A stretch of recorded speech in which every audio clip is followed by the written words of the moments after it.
Okay, magluluto po tayo ng ating ulam ngayong tanghali. Meron po tayong isdang 5 peraso, good for 2 person. Diyan na po yung sibuyas.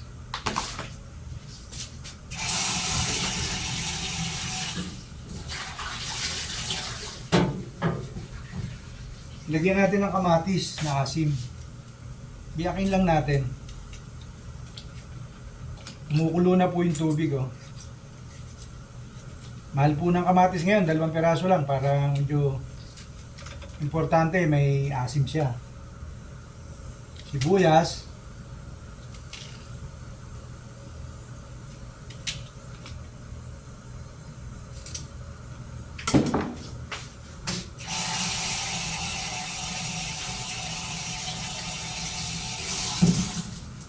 Lagay po natin yung siling green.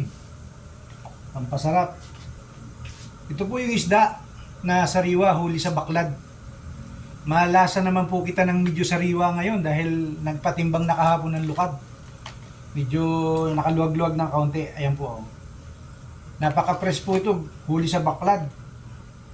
Doon sa Dapi, malapit sa Kasili, kay Ulag Beach.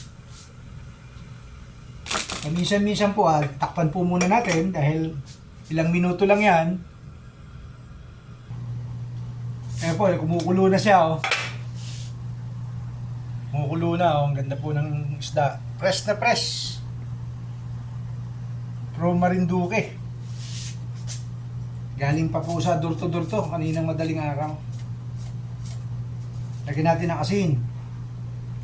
Ayan po yung samaral, oh. Samaral. Tapos, lalagyan natin ng gulay. Hugasan natin ng 24 na beses yung ating talbos ng kamuting fresh na tanim natin sa likod bahay. Fresh na talbos ng kamote. Ayan po, oh. Nakikita nyo. Napaka-fresh. Lalagay po natin dito sa isda. Yan po yung dulo lang. Dulo ng talbos ng kamote na tanim sa likod ng bahay. Backyard po ito, sa backyard.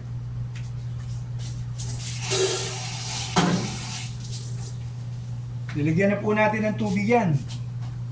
Lagyan natin ng malinis na tubig. Dagdagan natin ng kaunting sabaw.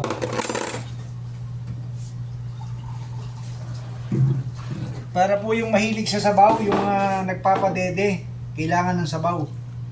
Lagyan ng malinis na tubig from Pasig River. Healthy po ito, napaka-healthy itong food na to. Si Kapogi nyo, madalang magluto to, pero nagarantiya ko sa inyo, talaga namang masarap. Mapapahindoy kayo sa sarap. Kulang sa asin, lagyan natin ng kaunting asin. Kaunti na lang po. Mga isang kulo na lang. Lagyan natin ng kaunting magic.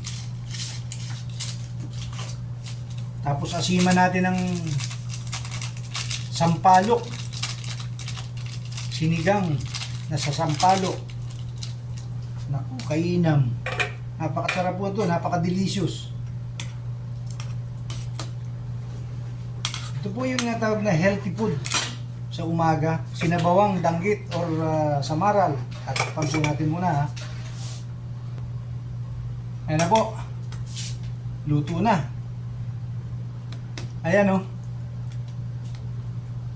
Ating lasahan muna kung anong lasa nito.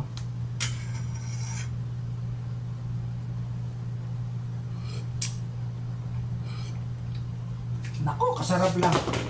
Lagyan natin ng kaunting magic. Ubus na natin to.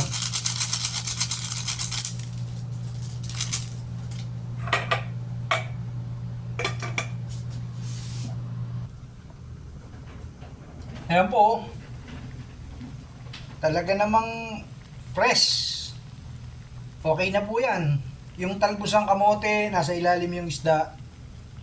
Talaga namang masisiyan kayo. Panatili nating malinis yung ating kusina.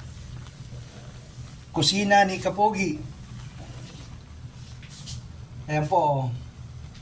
Napaka-healthy niyan. Tama na yan, patayin na natin. Para, ayan po. 5 pirasong magagandang bagong huli sa baklad.